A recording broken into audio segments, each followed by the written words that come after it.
Good morning and welcome to this lecture on this first day of the week. Last week we looked at population structure, and we said that the structure of a population can be defined by age and sex. And we said that for us to define sex of a population or sex structure of a population, we can use sex ratio at birth, i.e. looking at the proportion of males born to proportion of females born. And we also said we can look at masculinity proportion, where we try to calculate the percentage of males in a given population to give compared to the percentage of females. We also said we can define sex structure by means of general sex ratio, where you get the total population of males over the total population of females times 100, which is a constant. And then we said that apart from sex, the other definition of population structure is age. And we say that age is one of the most complicated and difficult components of population for us, that is the most difficult to define in a population, because people tend to lie about age, whereas there are also those ones who genuinely don't know their age. So we say that for you to identify age, to define age so that you are able to minimize those sampling errors and those age errors, we said we can use cohort identification, we can use the historical calendar, but we can also use friendship network to define age of certain individuals. But then we capped it up by looking at how do we present this data graphically. Then I came with the concept of a population pyramid. Population pyramid, also sometimes known as population graphs, usually represent the structure of the population of a given place. We said population pyramids have three types. We have the expansive, the one which is typical of the developing countries. We have the constrictive, which is typical of the developed world. And then we have the migrant population pyramid, which is also affected basically by migration patterns in a given area. So today I want us to begin by looking at the impact of population processes or dynamics on age structure, on age and sex structure. That each of these three processes, for example here we are looking at migration, mortality and fertility, do make an impact on the age sex structure of a given population. Migration, for example, has a short-term impact on distribution of people in age and sexes. Like I did mention last week, that migration is very important as far as defining the population structure of an area is concerned. The reason that we say so is because migration tends to affect certain age groups within a population and certain gender. We know very well that men tend to move more often compared to women, but also young people of average age, youth, tend to move more than the elderly. So we realize that this one, much as we say it's a short-term impact, but it does impact on the structure of the population in terms of sex and age, because immigrants add to a population. Out migrants, on the other hand, decrease on the number of people, especially in the middle age groups or the active age group. Mortality, on the other hand, can have effects on the age sex structure, because it affects all ages and sexes, because death does not discriminate. Much as last time we did mention that men tend to die more than females, but death does not discriminate. So eventually we realize that both younger and old die. But in terms of death, again, we can also not go without mentioning that the youngest and oldest age groups are more affected, because we realize that we have more infant mortality and the mature and old mortality. Those guys who are above 65, they die more than the ones who are in between 16 to 65. But then we have a lot of children who die before their 50th birthday. So we have a lot of infant mortality. The males are more likely to die younger than the women. Why? Because, like I did mention last time, men are more daring, they get involved in very dangerous behavior. And then, of course, this one eventually changes the age structure towards the older age groups, because men tend to die younger.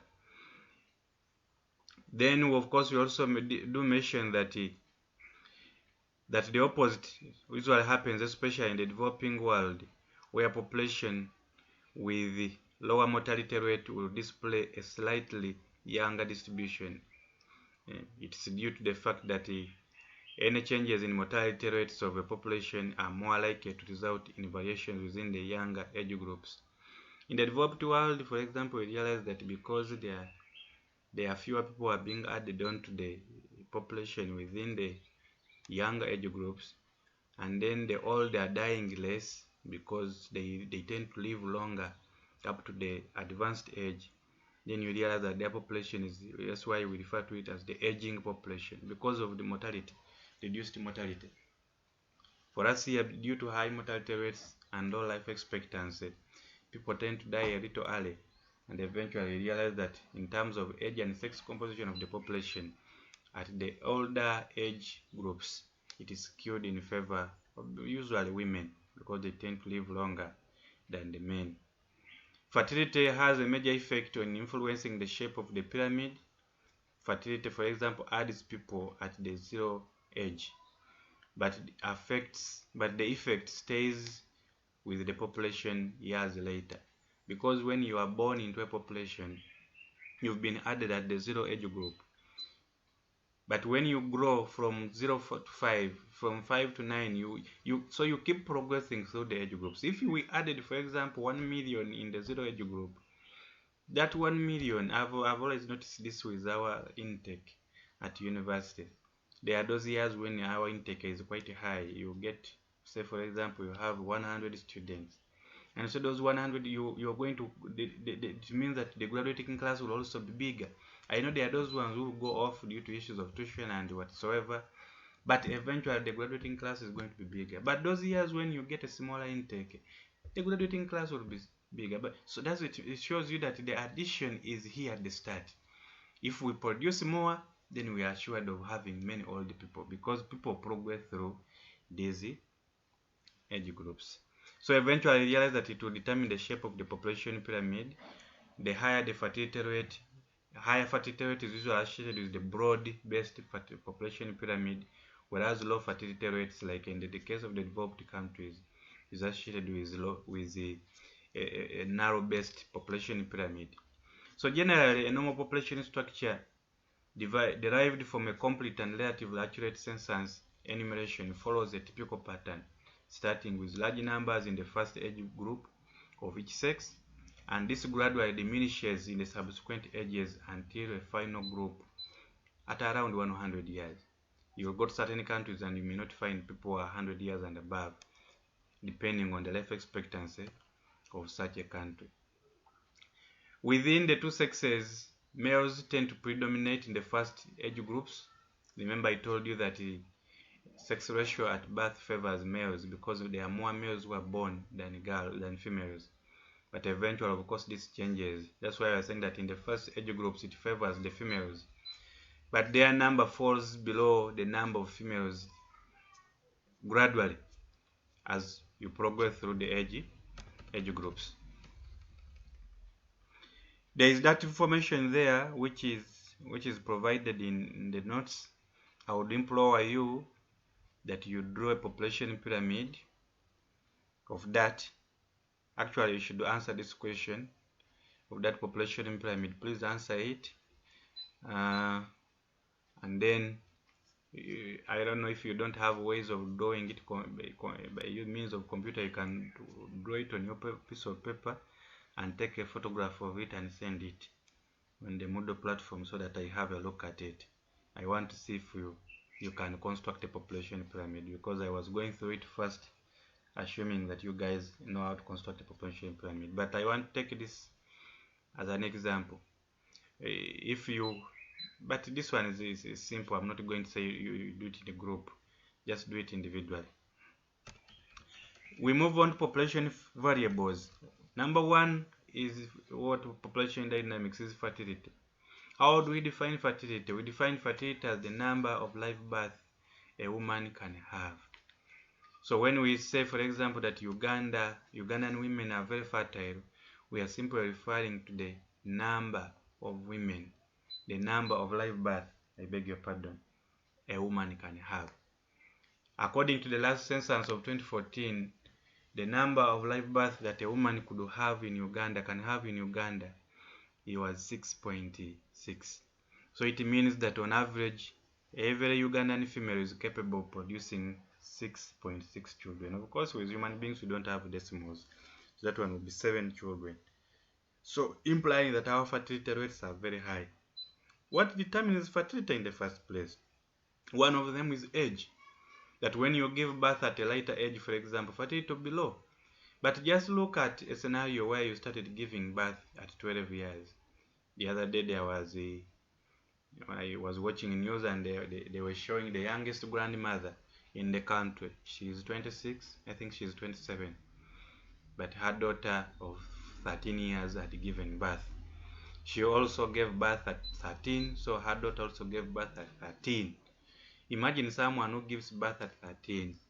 And then God is on your side, you live longer, you don't die early. So beginning at 13 and yet menopause is going to come at 49. If, for example, for every 2 years you have a baby, how many children are those? 30, 49 minus 13, those are 36 years of childbearing age. So if for every 2 years you have a baby, 36 divided by 2, you'll have 18. So that such a person is capable of having 18 children if she does not go into contraception. That's what we mean by age. But compare that again to you who is at campus, who is taking your time. I know my sisters here, some of them, maybe you have babies, but most of you don't have. Some of you're looking at after graduation, you should get married immediately. Some of you are thinking you're looking at doing postgraduate studies before you can even think of marriage. Then I have my brothers here who have even never thought about it. They even don't have girlfriends. They have about another 10 years before they can even think about marriage. So you who is going to get married at 30 and another person got married at 15, your levels of fertility are different. That's what we mean. These Europeans, the fertility rates in European countries are going down, not because their women cannot produce 10 children like our mothers did. They can produce, but because they eat away time from their childbearing age, eventually they are left with a shorter period to produce their babies. A white person, a European is getting married at 40. And we know menopause begins at 45. So get married at 40, you have only 5 years of childbearing. At most, if you're to even produce a baby every year, you're going to have 5 children. But at most they have 2 children or 1. And that's all. So if you compare that to these women here, there was a woman here in Mukono who appeared on news who had 44 children. And she's just 30, by then she was just 38. Left with about 7 years to menopause. So it means that even those 7 years she could have another 7 babies because she was having twins and triplets. So age is a determinant of fertility. I have one of my friends, she's I think even your classmate. I supervised there in SP there. She keeps telling me how age is not on her side, how she's not seeing the boys. Yeah. I usually see her status on WhatsApp and then I comment, but age is not on my side. I am making 30. When will I have children? You tell her that you will have children. You can even have children at 38. But because she's lucky, she knows that the older you become, the less fertile you also eventually become. And this one, of course, also applies to men. You know, they say that when you grow old, the older you grow, the quality of your sperms also does reduce, and therefore eventually your fertility. There are higher rates of infertility among men of advanced age than among you. You know, for right now, for you younger people, you see yourself as Kasazo, but eventually time will come when you also become senile. We have the level of education. Level of education, of course, this one makes us informed people. Now that you have a degree, when you get a degree, people don't expect you to start producing a lot of babies like a primary school teacher, also like someone who never went to school. The first thing is that education keeps you in school for most of your time, for a good number of your early years. Many of you are going to graduate when you are 23, 22, 23, 24. Some of you are going to graduate when you're 30. Something happened along your education journey and you couldn't graduate quite early. So just imagine you are 23, are gone in school. Then you probably you finish university even before getting a boyfriend or a man friend. So you will take another 3 years to get a spouse. So you get married at 28. That's what we mean by the level of education. It has, when the government comes up with this policy of the girl child education, adding you that extra point so that you go to university, it is because they want to discourage you from early marriages. Because early marriages eventually, like I did the next factor here, eventually leads to high fertility. You get married early. What are you going to do in marriage? In marriage, it's about getting together. And so getting together, it comes with results. You're going to produce children. Getting together, you produce children. And yet some people don't want to go for contraception. So level of education. When I find you producing every year, one of my students here, I find you, for example, Reste, or Samantha, or Christine, or Harriet, producing children every year, I will say, you are producing like someone who never went to school. Because with your education, we expect you to have a different kind of reasoning. There's a certain quality of life you want to live. And therefore, because you have those aspirations, they must prohibit you from having a lot of children. So hence, influencing fertility.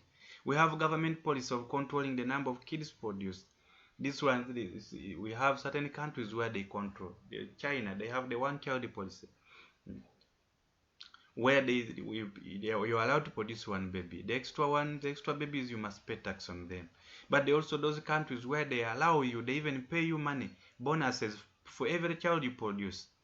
Every child you produce, they pay you money.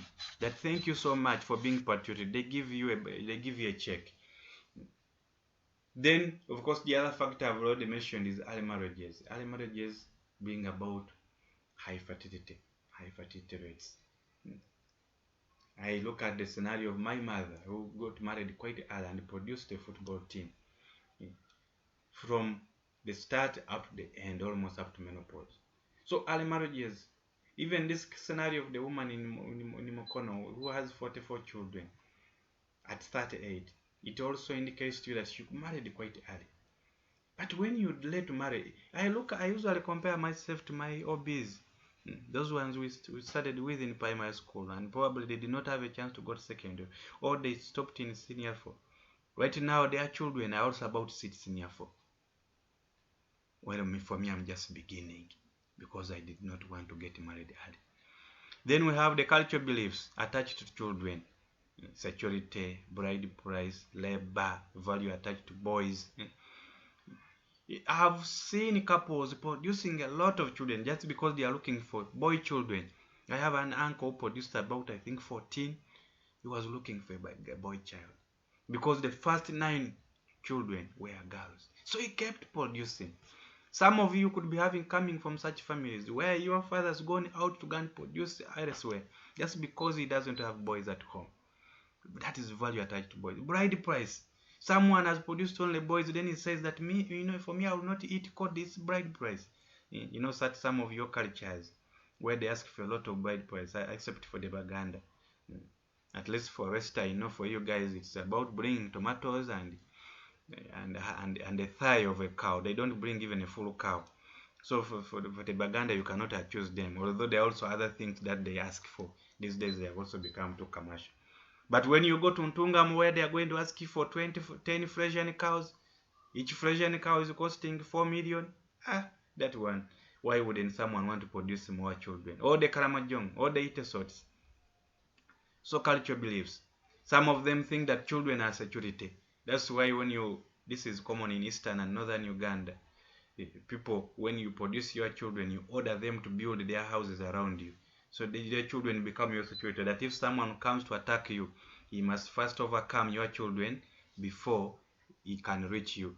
So we have such issues. Then, of course, the other factor is ignorance. It's also a determinant of fertility. Ignorance. People usually say that ignorance is a disease. Even the Basoga said that watermana bulwaire. So when you are ignorant, you are a sick person. Ignorance how? Ignorance about the availability of contraception. Ignorance about the issues, the problems of large families. Ignorance. There are people who are ignorant even about contraception. One time I was perturbed when I just come to UCU. I was teaching this topic of family planning. And and when I started explaining, and that class, our UCU classes have more girls than boys. And this class also had more, I think about 12 girls and about 4 boys. And then we started talking about issues of family planning. I don't know whether they were just pretending, but they looked very, very ignorant. And these are mature girls whom I expect very soon, either some of them are already sexually active, so they must be taking care of their sexual reproductive health, or soon they are going to get into marriage. But you tell them about a condom, and they say, hey, how is that one used? Probably they were pretending, I don't know. You talk about things to do with IUDs, you talk about pill plan, and they are quite ignorant. So ignorance is an issue here. Then we have the issue of health of women. Usually when these days we have a common problem that is attacking the reproductive health of women. These are fibroids. A lot of women have failed to have children because of fibroids. So those ones who have gone through this, no children. There are those who get pregnant and then they are diagnosed with fibroids, then you must be put under care. Then they say that's the only baby where you should stop. There are those who cannot deliver normally, so they deliver by cesarean birth, and then the doctors tells you that you cannot go beyond 4 children. That is the health of women. But for those who produce, like Hebrew women, those of you read the Bible, the Hebrew women during the time when they were in Egypt, that they didn't even need midwives. So you push your baby, you go and wash your clothes. Those ones, they are the ones who produce up to 16 because they do have no encumbrances. Then the other issue, determinant, is religion. Religion is against family planning. Some religions, a case in point is the Catholic faith. They are quite against. They are quite conservative. I don't know about basically, the Anglican. They are there. I don't know that they are completely against family planning, but for Catholics, I know for them they are quite against. But then we also have religion like Islam, which encourages polygamy. So you realize that religion here is becoming a determinant. You don't want people to go into family planning because you think family planning is ungodly. And therefore, you find these people producing a lot of children. You find an educated man, but because of his religious beliefs, he has produced 50 children. Then polygamy, where wives produce under competition. In some of you come from polygamous homes, you know that in a polygamous home, giving birth is competition. When your co-wife is pregnant, you know that she's going to eat away all the favors from you. So you also work very difficult to conceive. Working very hard to conceive. So that the favors, as the man is offloading a bunch of matoke, your co-wife's place is also offloading at your place. When your co-wife produces a boy and for you producing only girls, you say, no. This is the only one, she's producing the heir to be. I must also produce a boy. Competition. But also the number of women. If you're a man who is married to 5 women, there's no way you're going to have less than 20 children. No way. Because just imagine 5 women and each of them on average has 4 children. That is what the 20. But if you have one wife, you cannot, under normal circumstances, reach 20 children. No way. Which woman is going to produce 20 children in this modern age? But polygamy encourages large numbers of large families. The other one is breastfeeding. Breastfeeding, and here we're talking about exclusive breastfeeding. In the traditional society, before family planning came, this contraception came, people used to depend on breastfeeding.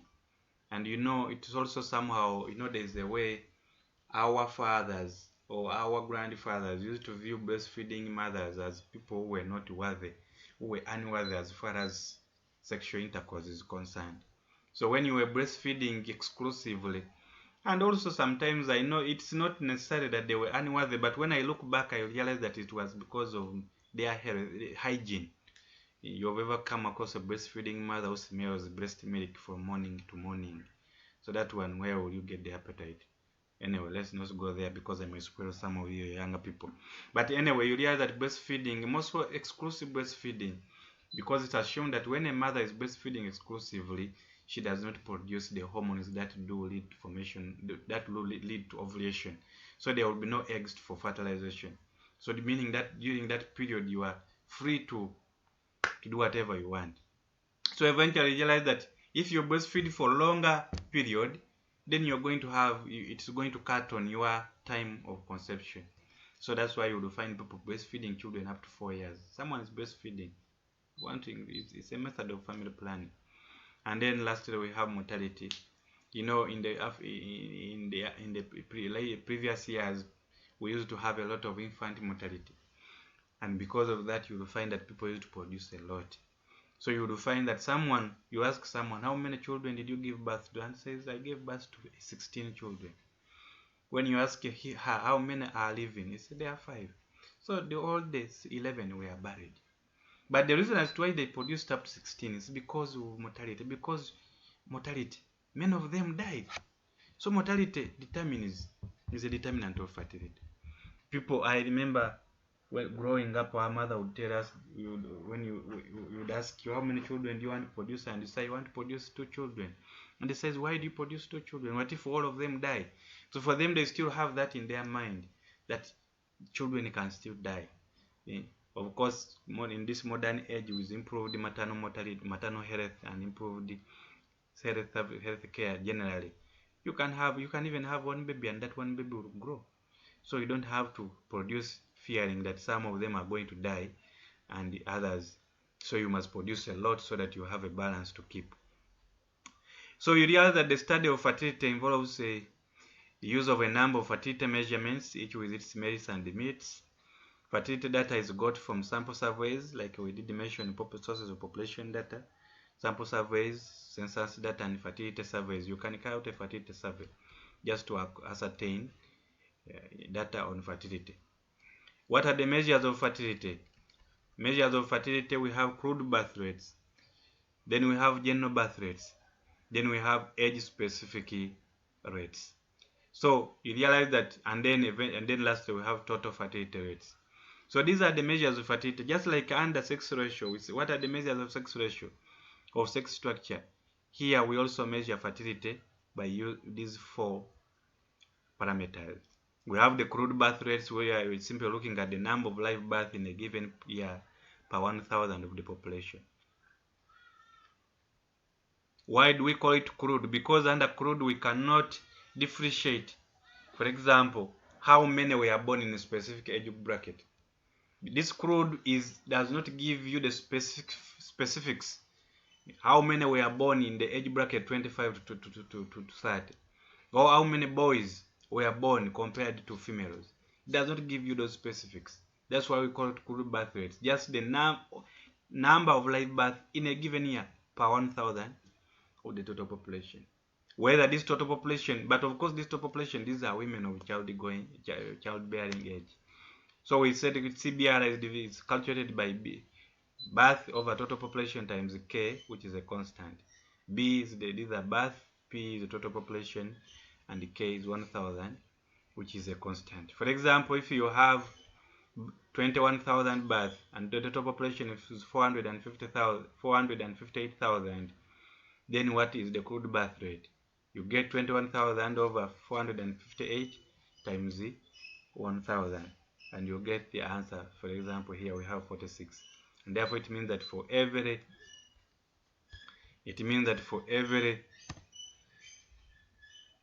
1,000 people, there are 46 live births. That is crude birth rate. For every 1,000, there are 46 live births.